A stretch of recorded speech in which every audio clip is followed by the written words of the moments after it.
Item ಯಾವುದೇ ಇರಲಿ try ಮಾಡಿ ಆಚಿ ಚಿಕನ್ ಮಸಾಲಾ. ಕರ್ನಾಟಕದಲ್ಲಿ ಉಪಚುನಾವಣೆಯ ಕಾವು ದಿನದಿಂದ ದಿನಕ್ಕೆ ತೀವ್ರಗೊಳ್ಳುತ್ತಿದೆ. ದಾವಣಗೆರೆ ದಕ್ಷಿಣ, ಬಾಗಲಕೋಟೆ ವಿಧಾನಸಭಾ ಕ್ಷೇತ್ರಗಳ ಬೈ ಎಲೆಕ್ಷನ್ ಹಿನ್ನೆಲೆಯಲ್ಲಿ ರಾಜಕೀಯ ಪಕ್ಷಗಳು ಭರ್ಜರಿ ರಣತಂತ್ರ ರೂಪಿಸುತ್ತಿದ್ದು, ಆಡಳಿತಾರೂಢ ಕಾಂಗ್ರೆಸ್ ಪಕ್ಷ ಈ ಎರಡೂ ಕ್ಷೇತ್ರಗಳನ್ನು ಗೆಲ್ಲಲೇಬೇಕೆಂದು ಪ್ರತಿಷ್ಠೆಯಾಗಿ ತೆಗೆದುಕೊಂಡಿದೆ. ಆದರೆ ದಾವಣಗೆರೆ ದಕ್ಷಿಣ ಉಪಚುನಾವಣೆ ಕಣದಲ್ಲಿ ಅಲ್ಪಸಂಖ್ಯಾತ ಮತ ಬ್ಯಾಂಕ್ ಈ ಬಾರಿ ರಾಜಕೀಯ ಲೆಕ್ಕಾಚಾರವನ್ನು ಬುಡಮೇಲು ಮಾಡುವ ಎಲ್ಲಾ ಸಾಧ್ಯತೆ ಎದುರಾಗಿದೆ.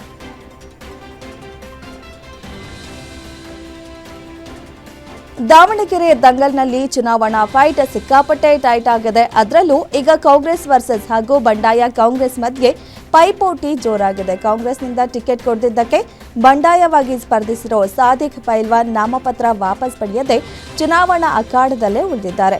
ಪೈಲ್ವಾನ್ ಮನವೊಲಿಸಲು ಆಗಮಿಸಿದ್ದ ರಿಜ್ವಾನ್ ಅರ್ಷದ್, ಸಲೀಂ ಅಹಮದ್ಗೆ ಪೈಲ್ವಾನ್ ಬೆಂಬಲಿಗರು ಗೋ ಬ್ಯಾಕ್ ಎಂದು ಘೋಷಣೆ ಕೂಗಿದ್ರು.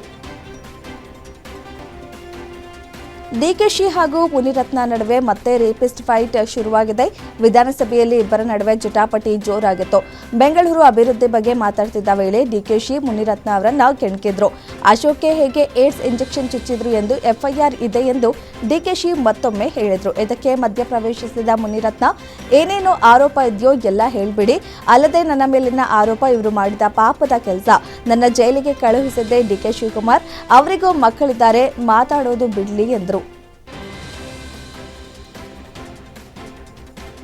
ವಿಧಾನಸಭೆಯಲ್ಲೂ ಐಪಿಎಲ್ ಸದ್ದು ಜೋರಾಗಿತ್ತು. ನಮಗೂ ಟಿಕೆಟ್ ಕೊಡಿಸಿ ಅಂತ ಶಾಸಕರು ಸ್ಪೀಕರ್ ಬಳಿ ಮನವಿ ಮಾಡಿದ್ರು. ವಿರೋಧ ಪಕ್ಷದ ನಾಯಕ ಆರ್ ಅಶೋಕ್ ಸೇರಿದಂತೆ ಹಲವು ಶಾಸಕರು ತಮಗೆ ಕೇವಲ ಒಂದು ಟಿಕೆಟ್ ನೀಡಲಾಗಿದ್ದು, ಪಂದ್ಯಗಳ ಸಮಯದಲ್ಲಿ ಸರಿಯಾದ ಆಸನ ಸೌಲಭ್ಯಗಳನ್ನು ಒದಗಿಸಿಲ್ಲ ಎಂದು ಆರೋಪಿಸಿದರು.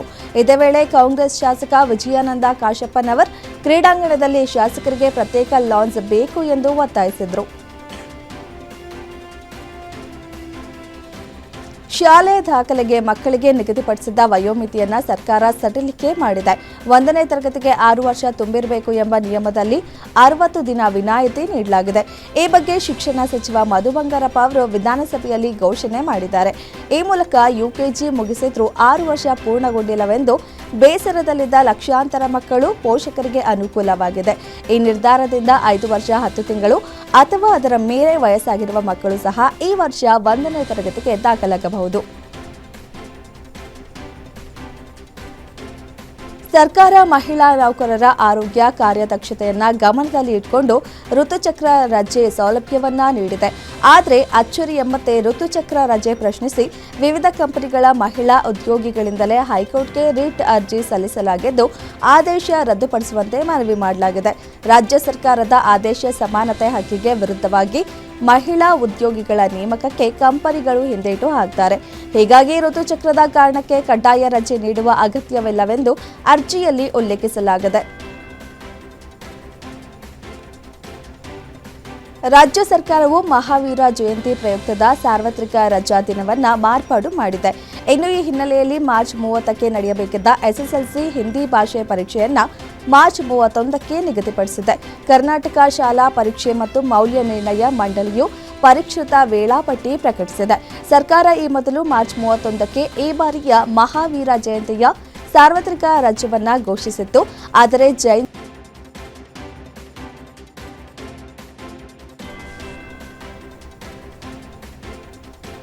ಬೆಂಗಳೂರನ್ನೇ ಬೆಚ್ಚಿ ಬೀಳಿಸುವ ಭಯಾನಕ ಘಟನೆಯೊಂದು ಬೆಳಕಿಗೆ ಬಂದಿದೆ. ಬಾಮೈದನನ್ನೇ ಕೊಲೆ ಮಾಡಿ ಕಾರಿನ ಡಿಕ್ಕಿಯಲ್ಲಿಟ್ಟ ಬಾವ ಪೊಲೀಸರಿಗೆ ಶರಣಾಗಿದ್ದಾನೆ.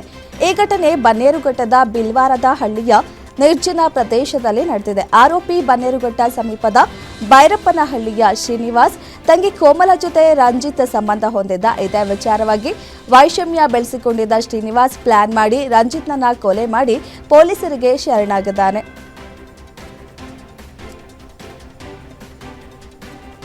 ಮೂವರು ಪುಟ್ಟ ಮಕ್ಕಳೊಂದಿಗೆ ತಾಯಿ ಬಾವಿಗೆ ಹಾರಿರುವ ಘನಘೋರ ಘಟನೆ ವಿಜಯಪುರ ಜಿಲ್ಲೆಯ ಇಂಡಿ ತಾಲೂಕಿನ ಮಿರಗಿ ಗ್ರಾಮದಲ್ಲಿ ನಡೆದಿದೆ.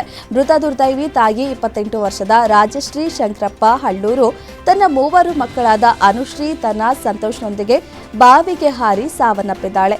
ಇಂಡಿ ಗ್ರಾಮೀಣ ಪೊಲೀಸ್ ಠಾಣಾ ವ್ಯಾಪ್ತಿಯಲ್ಲಿ ಘಟನೆ ನಡೆದಿದ್ದು, ಘಟನೆ ಬಗ್ಗೆ ಇನ್ನೂ ನಿಖರ ಕಾರಣ ತಿಳಿದು ಬಂದಿಲ್ಲ. ಸ್ಥಳಕ್ಕೆ ಇಂಡಿ ಗ್ರಾಮೀಣ ಪೊಲೀಸರು ಭೇಟಿ ನೀಡಿ ಪರಿಶೀಲನೆ ನಡೆಸಿದ್ದಾರೆ.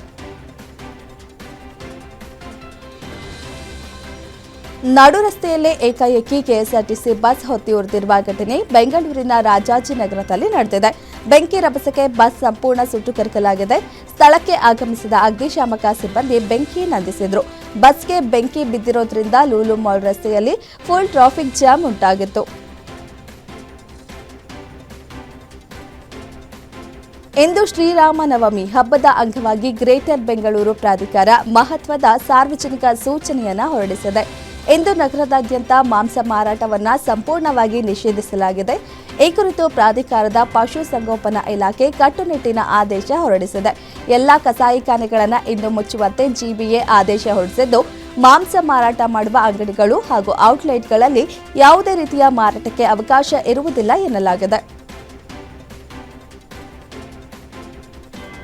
ಮಧ್ಯಪ್ರಾಚ್ಯದಲ್ಲಿ ಯುದ್ಧ ನಡೆಯುತ್ತಿರುವ ಹಿನ್ನೆಲೆ ನಯಾರಾ ಪೆಟ್ರೋಲ್ ಬಂಕ್ಗಳಲ್ಲಿ ಪ್ರತಿ ಲೀಟರ್ ಪೆಟ್ರೋಲ್ಗೆ ₹5, ಡೀಸೆಲ್ಗೆ ₹3 ಹೆಚ್ಚಳವಾಗಿದೆ. ನಯಾರಾ ಬಂಕ್ಗಳಲ್ಲಿ ಪೆಟ್ರೋಲ್ ಬೆಲೆ 103ರಿಂದ 108ಕ್ಕೆ ಏರಿದೆ. ಡೀಸೆಲ್ ಬೆಲೆ 91ರಿಂದ 94ಕ್ಕೆ ತಲುಪಿದೆ. ಇದಕ್ಕೂ ಮುಂಚೆ ಶೆಲ್ ಕಂಪನಿಯ ಬಂಕ್ಗಳಲ್ಲಿ ಸಹ ಇದೇ ರೀತಿ ಬೆಲೆ ಏರಿಕೆ ಕಂಡುಬಂದಿತ್ತು. ಖಾಸಗಿ ಪೆಟ್ರೋಲ್ ಕಂಪನಿಗಳು ಮಾತ್ರ ಈ ಬದಲಾವಣೆ ಮಾಡಿವೆ. ಮಧ್ಯಪ್ರಾಚ್ಯದಲ್ಲಿ ನಡೆಯುತ್ತಿರುವ ಸಂಘರ್ಷದ ಪರಿಣಾಮವಾಗಿ ಜಗತ್ತಿನಾದ್ಯಂತ ಇಂಧನ ಕೊರತೆ ಉಂಟಾಗಿದೆ. ಭಾರತದಲ್ಲಿಯೂ ತೈಲದ ಕೊರತೆ ಇದೆ ಎಂಬ ಸುದ್ದಿಯನ್ನ ಕೇಂದ್ರ ಸರ್ಕಾರ ಅಲ್ಲಗಳೆದಿದ್ದು, ತೈಲ ಪೂರೈಕೆಯ ಕುರಿತು ಮಾಹಿತಿ ಹಂಚಿಕೊಂಡಿದೆ. ರಾಜ್ಯದ ಎಲ್ಲಾ ಜಿಲ್ಲೆಗಳಲ್ಲಿ ಸಾಕಷ್ಟು ಪೆಟ್ರೋಲ್, ಡೀಸೆಲ್ ಸಂಗ್ರಹ ಲಭ್ಯವಿದೆ. ಚಿಲ್ಲರೆ ಮಾರಾಟ ಮಳಿಗೆಗಳಿಗೆ ಸರಬರಾಜು ಸರಾಗವಾಗಿ ನಡೆಯುತ್ತಿದೆ ಎಂದು ಇಂಡಿಯನ್ ಆಯಿಲ್ ಕಾರ್ಪೊರೇಷನ್ ಲಿಮಿಟೆಡ್ ತಿಳಿಸಿದೆ. ಕೊಲ್ಲಿ ಯುದ್ಧದ ಎಫೆಕ್ಟ್ ಭಾರತದ ಮೇಲೂ ಬಿದ್ದಿದ್ದು ತೈಲ ಕೊರತೆ ಹೆಚ್ಚಾಗಿದೆ. ಅದರಿಂದ ಬಂಕ್ಗಳಲ್ಲಿ ಪೆಟ್ರೋಲ್ ಸಿಗದೆ ವಾಹನ ಸವಾರರು ಪರದಾಡ್ತಿದ್ದಾರೆ. ಓಪನ್ ಇರೋ ಬಂಕ್ಗಳಲ್ಲಿ ನಾ ಮುಂದು ತಾ ಮುಂದು ಅಂತ ಮುಗಿಬಿದ್ದು ಪೆಟ್ರೋಲ್ ಹಾಕಿಸಿಕೊಳ್ತಿದ್ದಾರೆ. ಬೆಳಗ್ಗೆಯಿಂದ ಮನೆ ಕೆಲಸವನ್ನೆಲ್ಲ ಬಿಟ್ಟು ಪೆಟ್ರೋಲ್ಗೆ ಕ್ಯೂ ನಿಲ್ಲೋ ಪರಿಸ್ಥಿತಿ ಎದುರಾಗಿದೆ. ಪೆಟ್ರೋಲ್ ಸಿಗಲ್ಲ ಅಂತ ವದಂತಿ ಹಿನ್ನೆಲೆ ಜನ ಕಂಗಾಲಾಗಿದ್ದಾರೆ.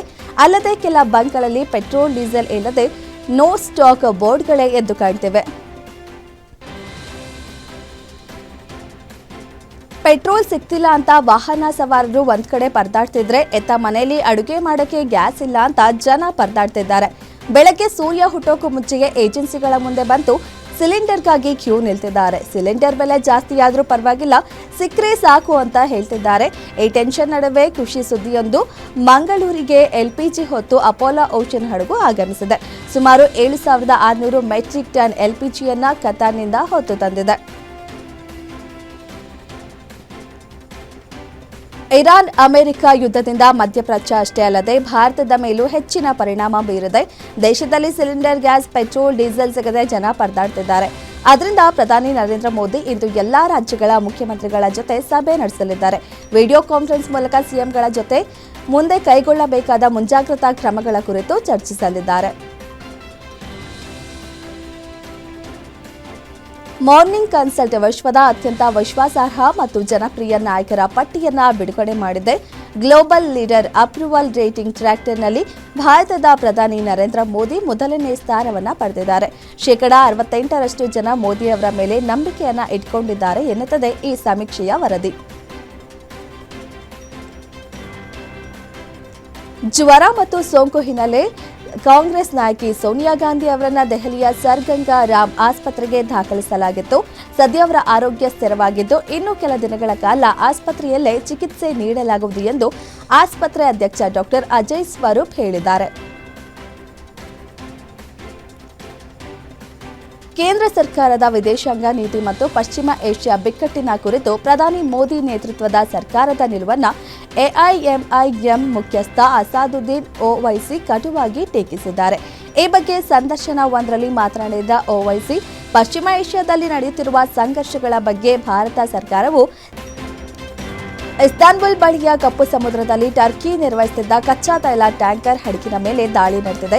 ಕಪ್ಪು ಸಮುದ್ರವನ್ನು ಮರ್ಮರ ಸಮುದ್ರ, ದ್ವೀಪ ಸಮುದ್ರ ಮತ್ತು ಮೆಡಿಟರೇನಿಯನ್ನೊಂದಿಗೆ ಸಂಪರ್ಕಿಸುವ ಪ್ರಮುಖ ಜಲಮಾರ್ಗವಾದ ಬಾಸ್ಪರಸ್ನಿಂದ ಸುಮಾರು 33 ಕಿಲೋಮೀಟರ್ ದೂರದಲ್ಲಿ ದಾಳಿ ನಡೆದಿದೆ. ಸಿಯೇರಾ ಲಿಯೋನ್ ಧ್ವಜ ಹೊತ್ತ ಟ್ಯಾಂಕರ್ ರಷ್ಯಾದ ಕಚ್ಚಾ ತೈಲ ಸಾಗಿಸುತ್ತಿತ್ತು. ರಷ್ಯಾದ ತೈಲ ತುಂಬಿದ ಟ್ಯಾಂಕರ್ ನೊವೊರೋಸಿಸ್ಕ್ಗೆ ಹೊರಟಿತ್ತು. ಈ ವೇಳೆ ಟರ್ಕಿಯ ಪ್ರಾದೇಶಿಕ ಸಮುದ್ರ ಗಡಿಯಿಂದ ಹೊರಗೆ ದಾಳಿ ನಡೆದಿದೆ. ತೈಲ ಬಿಕ್ಕಟ್ಟು ನಿವಾರಿಸುವ ನಿಟ್ಟಿನಲ್ಲಿ ಕೊನೆಗೂ ಇರಾನ್ನಿಂದ ಭಾರತಕ್ಕೆ ಗುಡ್ ನ್ಯೂಸ್ ಸಿಕ್ಕಿದೆ. ಭಾರತ ಸೇರಿದಂತೆ ಮಿತ್ರ ರಾಷ್ಟ್ರಗಳ ಹಡಗುಗಳು ಹಾರ್ಮೋಜ್ ಜಲಸಂಧಿಯ ಮೂಲಕ ಸಾಗಲು ಇರಾನ್ ಅನುಮತಿ ನೀಡಿದೆ ಎಂದು ಇರಾನ್ನ ವಿದೇಶಾಂಗ ಸಚಿವ ಅಬ್ಬಾಸ್ ಅರಗ್ಚಿ ಹೇಳಿದ್ದಾರೆ. ಇರಾನ್, ಇಸ್ರೇಲ್, ಅಮೆರಿಕ ಸಂಘರ್ಷದ 28ನೇ ದಿನದಂದು ಭಾರತಕ್ಕೆ ನಿರ್ಣಾಯಕ ರಿಲೀಫ್ ಸಿಕ್ಕಿದೆ. ಯುದ್ಧದ ನಡುವೆಯೂ ಭಾರತ, ಚೀನಾ, ರಷ್ಯಾ, ಇರಾಕ್, ಪಾಕಿಸ್ತಾನದ ಹಡಗುಗಳಿಗೆ ಹಾರ್ಮೋಜ್ ಜಲಸಂಧಿಯ ಮೂಲಕ ಸುರಕ್ಷಿತವಾಗಿ ಸಾಗಲು ಇರಾನ್ ಅನುಮತಿ ನೀಡಿದೆ.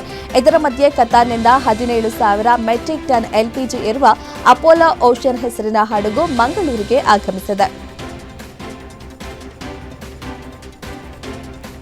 ಪಶ್ಚಿಮ ಏಷ್ಯಾದಲ್ಲಿ ಯುದ್ಧ ತೀವ್ರಗೊಂಡಿದ್ದು ಇರಾನ್ ಈಗಾಗಲೇ ಹಾರ್ಮೋಜ್ ಜಲಸಂಧಿಯನ್ನ ಮುಚ್ಚಿದೆ.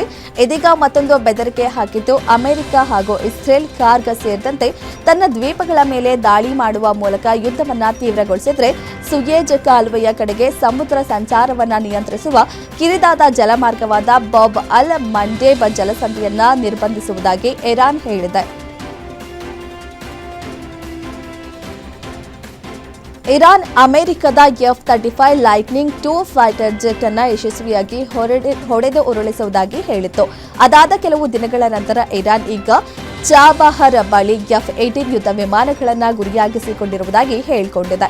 ಅಲ್ಲದೆ ತಮ್ಮ ಕಾರ್ಯಾಚರಣೆಯ ವಿಡಿಯೋವನ್ನು ಕೂಡ ಇರಾನ್ ಹಂಚಿಕೊಂಡಿದೆ. ರಕ್ಷಣಾ ಖರೀದಿ ಮಾತುಕತೆಯ ಭಾಗವಾಗಿ ಭಾರತಕ್ಕೆ ಈ ಹಿಂದೆ ನೀಡಲಾಗಿದ್ದ ಜೆಟ್ಗಳಲ್ಲಿ FA-18 ಕೂಡ ಒಂದು. ಇಂಡಿಯನ್ ಆಯಿಲ್ ಕಾರ್ಪೊರೇಷನ್ ಸುಮಾರು 8 ವರ್ಷಗಳಲ್ಲಿ ಮೊದಲ ಬಾರಿಗೆ ಇರಾನ್ನಿಂದ ದ್ರವೀಕೃತ ಪೆಟ್ರೋಲಿಯಂ ಅನಿಲವನ್ನು ಖರೀದಿಸಿದೆ.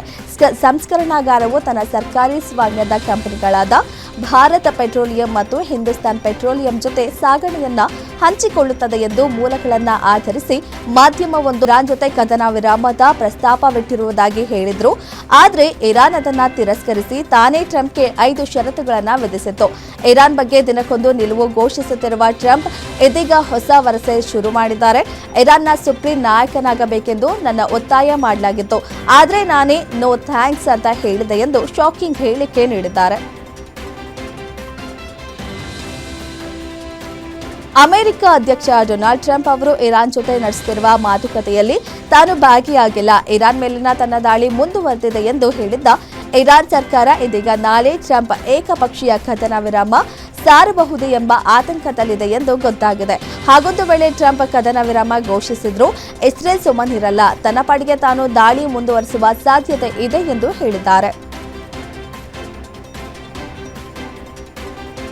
ಕಳೆದ 27 ದಿನಗಳಿಂದ ನಡೆಯುತ್ತಿರುವ ಮಧ್ಯಪ್ರಾಚ್ಯ ಸಂಘರ್ಷವು ಎಲ್ಲಾ ಮಿತಿಗಳನ್ನು ಮೀರಿದೆ. ತಕ್ಷಣವೇ ಯುದ್ಧದಲ್ಲಿ ಭಾಗಿಯಾಗಿರುವ ಎಲ್ಲಾ ರಾಷ್ಟ್ರಗಳು ಹಿಂದೆ ಸರಿಯಬೇಕು ಎಂದು ವಿಶ್ವಸಂಸ್ಥೆಯ ಪ್ರಧಾನ ಕಾರ್ಯದರ್ಶಿ ಆಂಟೋನಿಯೋ ಗುಟೆರಸ್ ಅವರು ಆಗ್ರಹಿಸಿದ್ದಾರೆ. ನಿರೀಕ್ಷಿಸಿದ್ದಕ್ಕಿಂತ ಹೆಚ್ಚಿನ ಮಟ್ಟದಲ್ಲಿ ಸಂಘರ್ಷ ನಡೆಯುತ್ತಿದೆ. ಇದು ಭಾರೀ ಹಾನಿ ತಂದೊಡ್ಡುವ ಎಲ್ಲಾ ಸಾಧ್ಯತೆಗಳಿವೆ. ಶಾಂತಿ ಸ್ಥಾಪನೆಗಾಗಿ ಹಿರಿಯ ರಾಯಭಾರಿಯನ್ನ ನೇಮಿಸಲಾಗುವುದು ಎಂದು ಘೋಷಿಸಿದರು.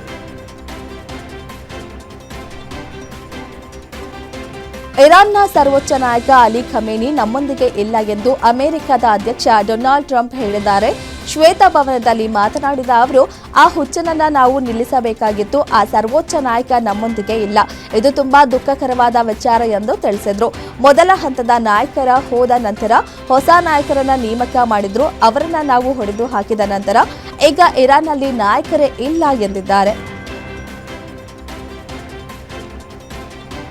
ಮಧ್ಯಪ್ರಾಚ್ಯದಲ್ಲಿನ ಸಂಘರ್ಷದ ಪರಿಣಾಮಗಳನ್ನು ಊಹಿಸುವುದು ಕಷ್ಟ ಎಂದು ರಷ್ಯಾ ಅಧ್ಯಕ್ಷ ವ್ಲಾಡಿಮಿರ್ ಪುಟಿನ್ ಹೇಳಿದ್ದಾರೆ. ಈ ಸಂಘರ್ಷವು ಕೋವಿಡ್ನಂತೆ ಜಾಗತಿಕ ಪರಿಣಾಮ ಬೀರಬಹುದು ಎಂದರು. ಸಂಘರ್ಷವು ಈಗಾಗಲೇ ಇಂಟರ್ನ್ಯಾಷನಲ್ ಲಾಜಿಸ್ಟಿಕ್ ಉತ್ಪಾದನೆ ಮತ್ತು ಪೂರೈಕೆ ಸರಪಳಿಗಳಿಗೆ ಅಡ್ಡಿಪಡಿಸುತ್ತಿದೆ ಮತ್ತು ಹೈಡ್ರೋಕಾರ್ಬನ್ ಲೋಹಗಳು ಮತ್ತು ರಸಗೊಬ್ಬರ ಕಂಪನಿಗಳ ಮೇಲೆ ಭಾರೀ ಒತ್ತಡವನ್ನು ಹೇರುತ್ತಿದೆ ಎಂದು ಹೇಳಿದ್ದಾರೆ. ಇರಾನ್, ಅಮೆರಿಕ, ಇಸ್ರೇಲ್ ನಡುವೆ ಯುದ್ಧ ದಿನದಿಂದ ದಿನಕ್ಕೆ ಹೆಚ್ಚಾಗ್ತಲೇ ಇದೆ. ಇದರ ನಡುವೆ ಇರಾನ್ನ ಸಂಸ್ಕೃತ ಯುರೇನಿಯಂ ಕೈವಶ ಮಾಡಿಕೊಳ್ಳಲು ಅಮೆರಿಕ ರಣರೋಚಕ ಪ್ಲಾನ್ ಮಾಡಿದೆ. ಇರಾನ್ ನೆಲಕ್ಕೆ ಅಮೆರಿಕ ಸೈನಿಕರನ್ನ ಇಳಿಸಿ ಯುರೇನಿಯಂ ಕೈವಶ ಮಾಡಿಕೊಳ್ಳಲು ತಂತ್ರ ಮಾಡುತ್ತಿದೆ ಎಂದು ಹೇಳಲಾಗಿದೆ. ಇರಾನ್ ಇಂಧನ ಸಾಮ್ರಾಜ್ಯದ ಹೆಡ್ ಆಫೀಸ್ ಎಂದೇ ಹೆಸರಾದ ಕರ್ಗ್ ದ್ವೀಪ ಕೈವಶಕ್ಕೆ ತಂತ್ರ ಹೊರಟಿದ್ದು, ಸಂಧಾನ ಮಾತುಕತೆಗೆ ಇರಾನ್ ಒಪ್ಪದಿದ್ದರೆ ಅಮೆರಿಕ ಸೈನಿಕರು ಇರಾನ್ಗೆ ಇಳಿಯಲು ರೆಡಿಯಾಗಿದ್ದಾರೆ. ಬಂದರ್ ಅಬ್ಬಾಸ್ನಲ್ಲಿ ಅಮೆರಿಕ ಇಸ್ರೇಲಿ ದಾಳಿಯಲ್ಲಿ ಇಸ್ಲಾಮಿಕ್ ರೆವಲ್ಯೂಷನರಿ ಗಾರ್ಡ್ ಕಾರ್ಪ್ಸ್ ನೌಕಾ ಕಮಾಂಡರ್ ಅಲಿ ರೇಜಾ ತಂಗ್ಸಿರಿ ಮೃತಪಟ್ಟಿದ್ದಾರೆ.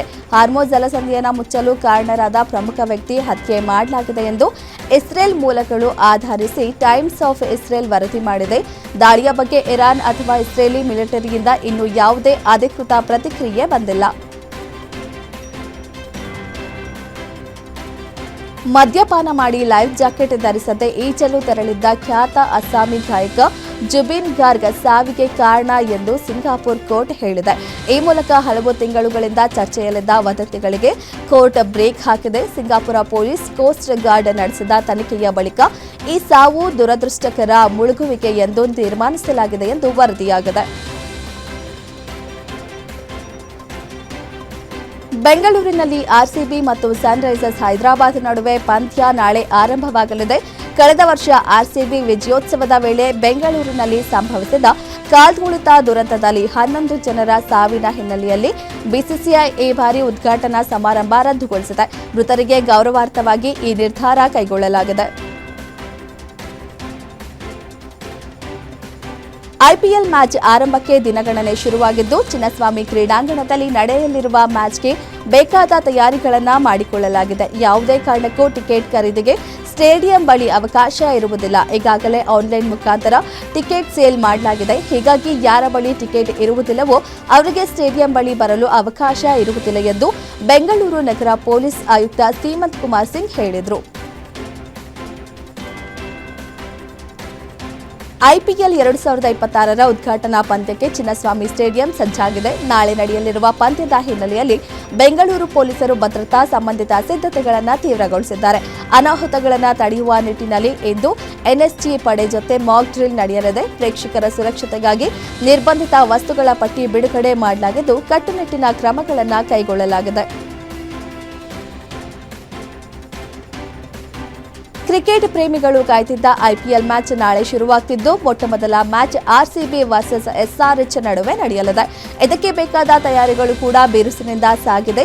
ಕಳೆದ ಬಾರಿ ಆರ್ಸಿಬಿ ಸಂಭ್ರಮಾಚರಣೆ ವೇಳೆ ಆಗಿದ್ದ ಅವಘಡಗಳು ಮತ್ತೆ ಮರುಕಳಿಸಬಾರದು ಎಂಬ ಕಾರಣದಿಂದಾಗಿ ಈ ಬಾರಿ ಹೆಚ್ಚಿನ ಮುಂಜಾಗ್ರತಾ ಕ್ರಮವನ್ನು ಕೈಗೊಳ್ಳಲಾಗಿದ್ದು ಚಿನ್ನಸ್ವಾಮಿ ಸ್ಟೇಡಿಯಂ ಬಳಿ 2,000ಕ್ಕೂ ಅಧಿಕ ಸಿಬ್ಬಂದಿಯನ್ನ ಭದ್ರತಾ ದೃಷ್ಟಿಯಿಂದ ನಿಯೋಜಿಸಲಾಗಿದೆ. ಐಪಿಎಲ್ 2026ರ ಉದ್ಘಾಟನಾ ಪಂದ್ಯಕ್ಕೆ ಬೆಂಗಳೂರಿನ ಚಿನ್ನಸ್ವಾಮಿ ಸ್ಟೇಡಿಯಂ ಸಿದ್ಧವಾಗಿದೆ. ನಾಳೆ ನಡೆಯುವ ಆರ್ಸಿಬಿ ಪಂದ್ಯಕ್ಕೆ ಮೆಟ್ರೋ ಸೇವೆ ವಿಸ್ತರಣೆ, ಟ್ರಾಫಿಕ್ ಮತ್ತು ಪಾರ್ಕಿಂಗ್ ನಿಯಮಗಳನ್ನು ಬೆಂಗಳೂರು ಪೊಲೀಸರು ಘೋಷಿಸಿದ್ದಾರೆ. ಅಭಿಮಾನಿಗಳು ಸುರಕ್ಷಿತವಾಗಿ ಪಂದ್ಯ ವೀಕ್ಷಿಸಲು ರಸ್ತೆ ನಿರ್ಬಂಧಗಳು, ಹೆಚ್ಚುವರಿ ಮೆಟ್ರೋ ರೈಲು ಸೇವೆಗಳು ಲಭ್ಯ.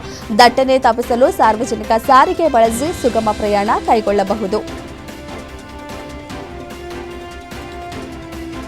ನಾಳೆ 2026ನೇ ಸಾಲಿನ ಐಪಿಎಲ್ ಆವೃತ್ತಿ ಆರಂಭವಾಗ್ತಿದೆ.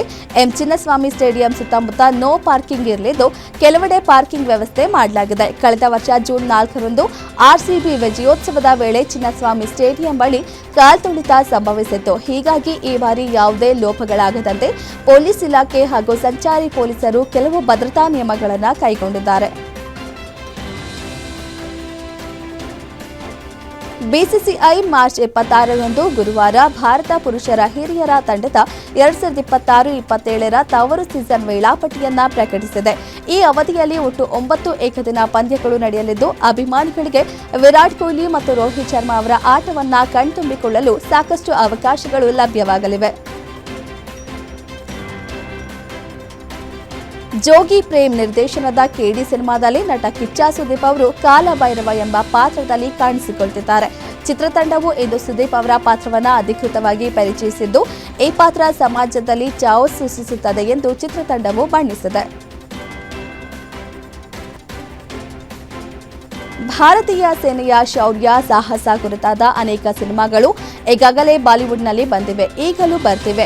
ಉರಿ, the surgical strike, sky force, fighter, Gunjan Saxena, the Kargil ಇನ್ನು ಅನೇಕ ಸಿನಿಮಾಗಳು ಭಾರತೀಯ 3 ಸೇನೆಗಳ ಪರಾಕ್ರಮಕ್ಕೆ ಹಿಡಿದ ಕನ್ನಡಿಯಾಗಿವೆ.